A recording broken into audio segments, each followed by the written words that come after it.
okay, and right about here, okay, and this is going to become the epicenter of the battle, essentially. Now, I want to introduce you to somebody. Well, first of all, if you look through that group of trees right there, that little split, you can see where we just were, right? Just like Wallace can see. If you noticed, when we drove down that road, those are all natural defenses being up on the heights. But it's not going to do you any good if they're coming at you from the side, right? So that's what the idea is in a Confederate flanking attack. That's what they're going to try to do. And oops, sorry. And so they are going to be coming from there. Now, these New Yorkers are still here. And we know of anything about New York, most people don't mess around. So they're going to try to hold their ground as best they can. But the Georgia Brigade, made up of 3 different divisions, is going to attack. And when they do, they attack in echelon. I'm going to show you what that means.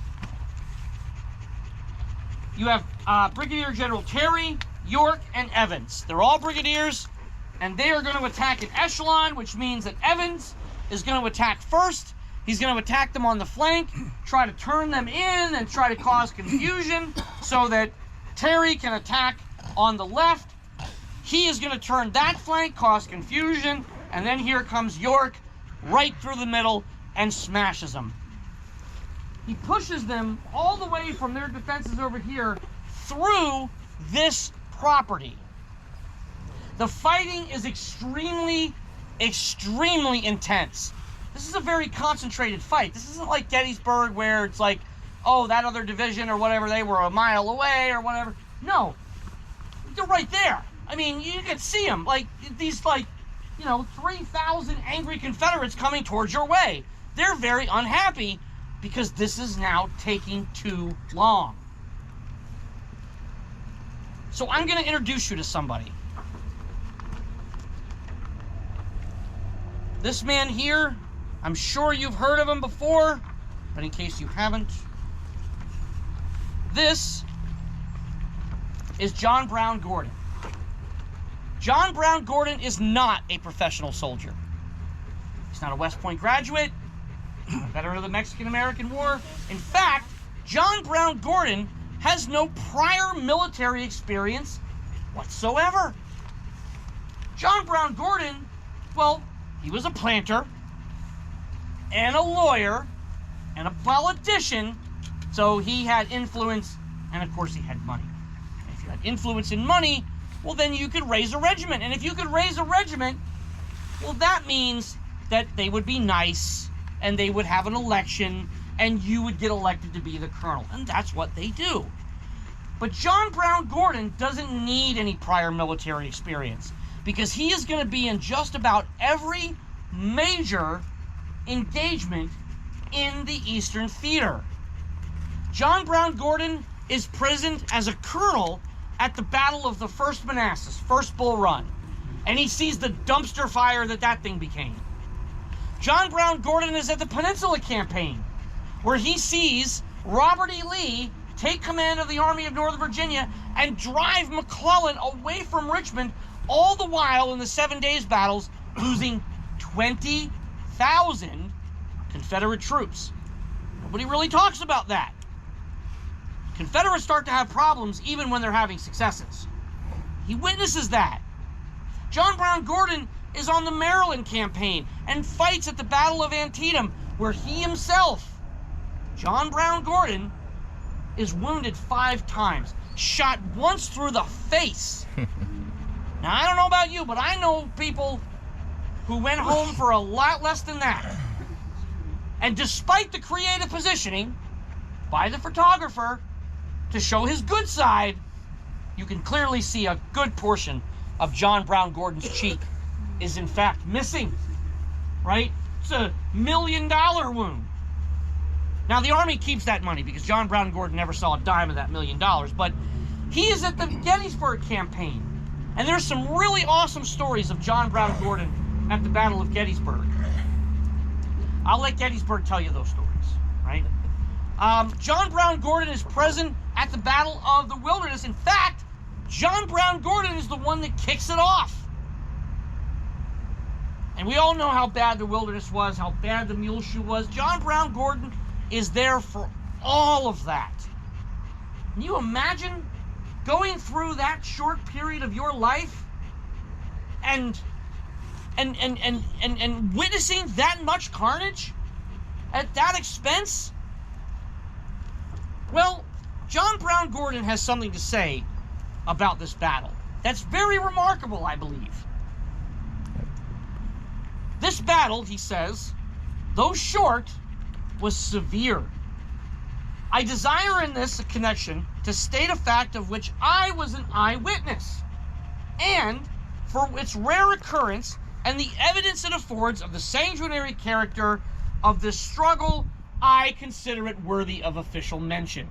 Which means that he wants Robert E. Lee to know about this. One portion of the enemy's second line extended along a branch from which he was driven, leaving many dead and wounded in the water upon its banks. So profuse was the flow of blood that it reddened the stream for more than 100 yards below.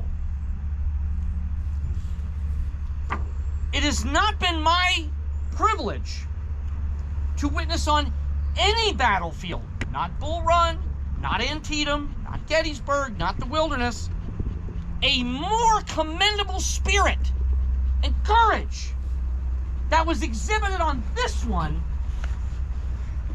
Nearly half of my men and large numbers of Federals fell here. Why? Why are these guys fighting so hard at this junction? A battle and a fight that the Union was not prepared for and that the Confederates didn't want in the first place. Why? What gives this national significance? Excuse me. Because they know what's at stake.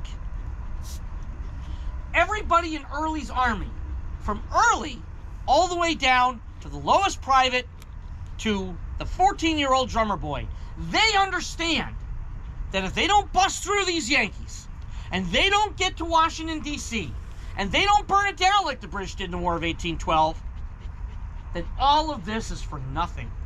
All the men that have died alongside of them is for nothing.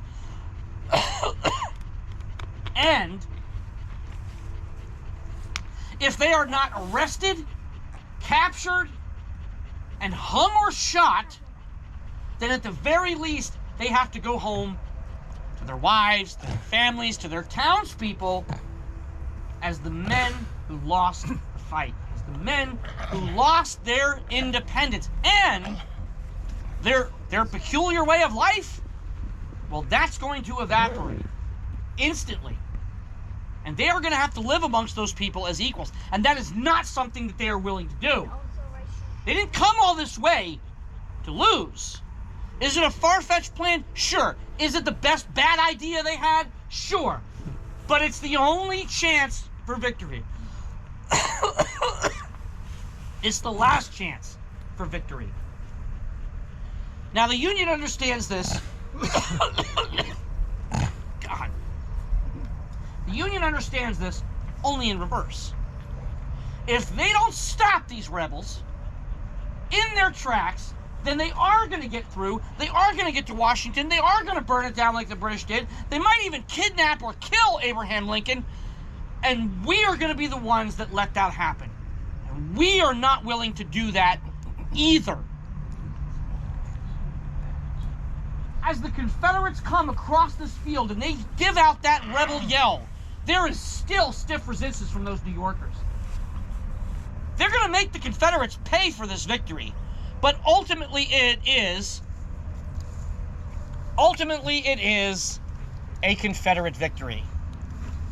The bridge that the Vermonters have been defending all day is now on fire, leaving them trapped on the north side of the river.